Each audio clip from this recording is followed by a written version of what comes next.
Hey there friends, my name is Hazy J. I'm a musician, I'm a creative, and I'm also a mental health advocate. On this week's episode, we're going to be talking about your first year sober, what to expect, and how to navigate it for the best chance of success. Let's get into it.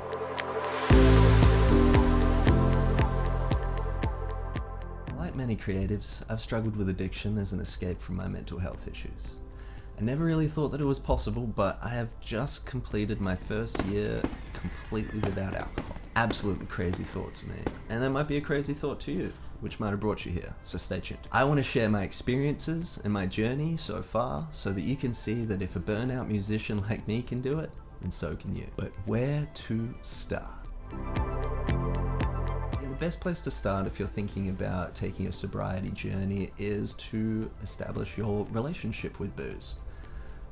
Best place to start in establishing your relationship is to ask yourself why you want to quit. We all start thinking about this journey for a different reason. Maybe it's financial, maybe it's your relationship, maybe you know that you have mental health issues and that you are drowning your demons. For everyone, it's completely different, but to identify the reason why you want to start is going to be the best thing to set yourself up for success in the long run. Personally, for the longest time, I didn't believe that I had a problem. I was working in breweries, I was working in bars, I was delivering alcohol, I was a musician, I am a musician. All of these things combined meant that alcohol was almost a part of every single part of my life.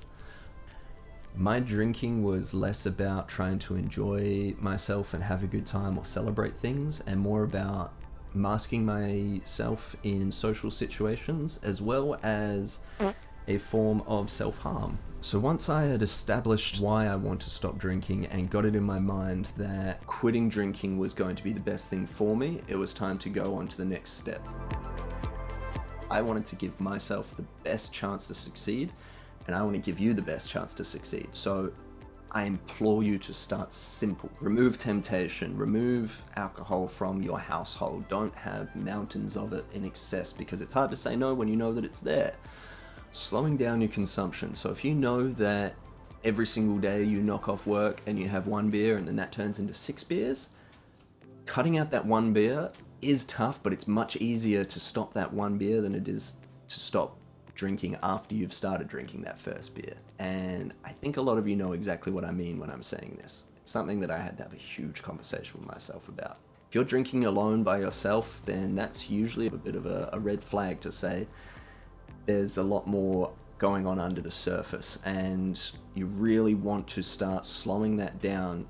Take your days off, take your weekdays off, get onto weekends only.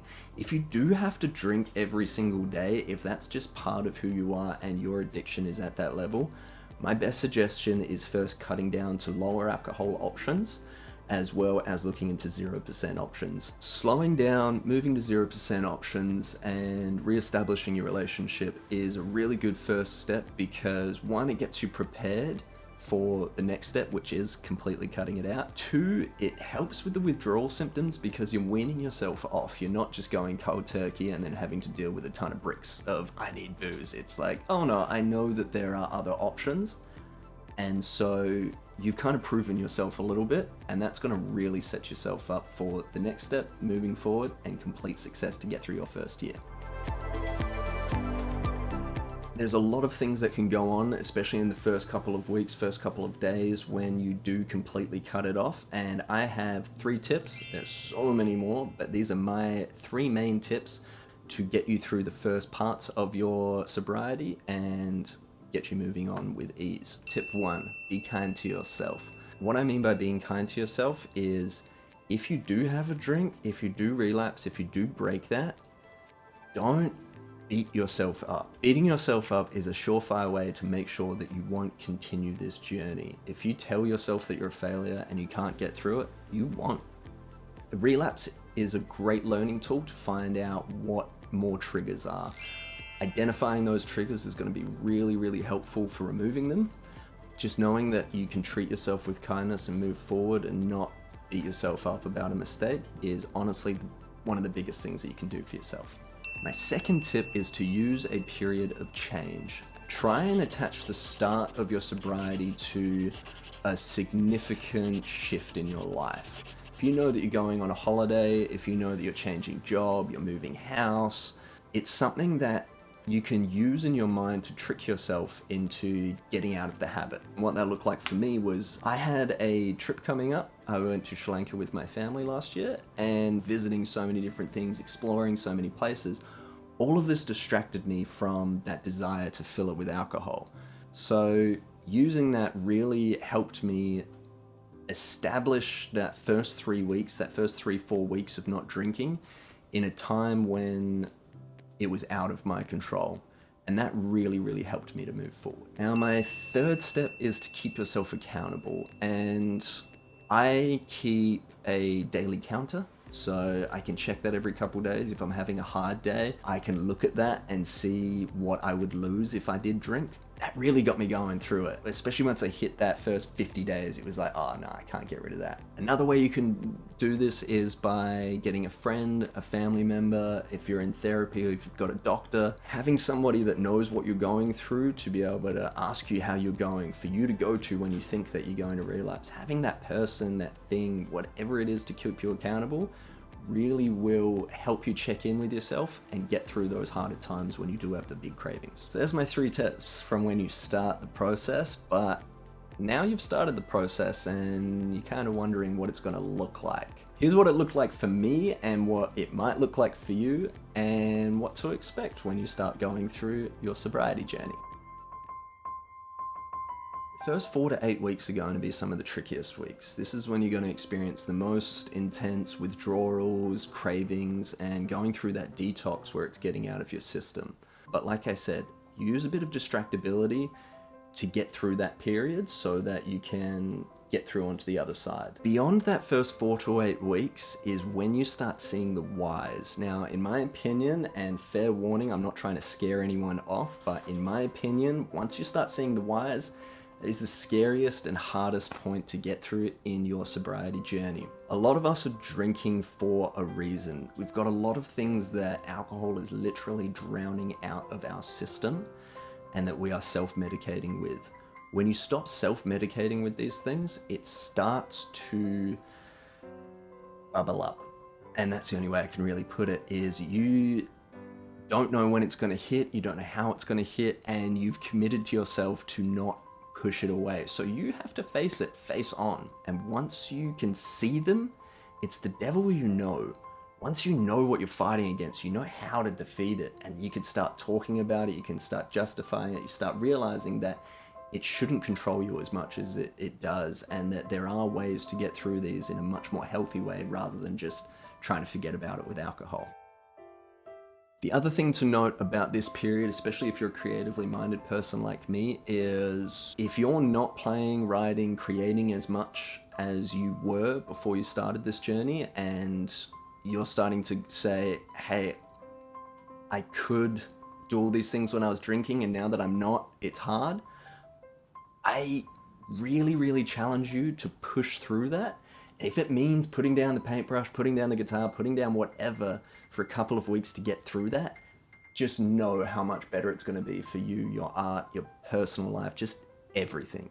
It will increase and make life better. And once you've got through those first few months, those first 4 weeks of the cravings, the calm downs, then you go through that dark phase of facing your demons. The next part is the changes. I'm going through changes. Change is scary for a lot of us, but I don't want that to scare you from taking on this journey, because I think embracing the change of your personality and your core is a good thing. And if you are attaching all of your self-worth, all of your personality and everything to the fact that you need to drink to be a certain person, get through certain things, it's just not worth it. You're going to very quickly see who are your friends and who are drinking buddies. And if you are committed to yourself, this journey, and to moving forward, then you're also committed to potentially getting rid of a couple of drinking buddies along the way. If your friends can't see that what you're doing is for you and that you're trying to better yourself and they're trying to hold you back in any which way, I don't think they're actually your friends. And they're just people who want to keep drinking and justify their drinking problem with the help of your existence, I suppose. Find the people that love you and find the people that support you through this time, because they're going to embrace whoever you become and whatever kind of changes that you go through. It becomes a huge realization of your self-worth. You'll realize that this new clarity, this new you, is going to show you and give you so much more love for yourself and respect for yourself, so that you can say no to things and still be happy with yourself and still love yourself and still move forward knowing that you're a good person. Moving forward, once you've got through the changes, the first couple of hiccups or anything that you've gone through, celebrate yourself, celebrate the wins, and really be proud of yourself. I really do implore you to look for it within, because you deserve this. And you have gone through some of the hardest shit you're ever going to go through. And by celebrating it, you're just going to build more positive reinforcement to get through those last few months and to get through that first year. Me personally, I'm celebrating by actually launching my YouTube channel, committing to myself, and I never could have done that. I never could have been sitting here talking to this camera a year ago when I was an alcoholic. So I'm hugely proud of myself, and I'm celebrating by giving myself what I couldn't give myself for the last 10 years. This year has been the hardest year of my life. I never thought that I would stop drinking. I always thought that it would be a part of my life and it would be one of the things that would kill me, and I was okay with that.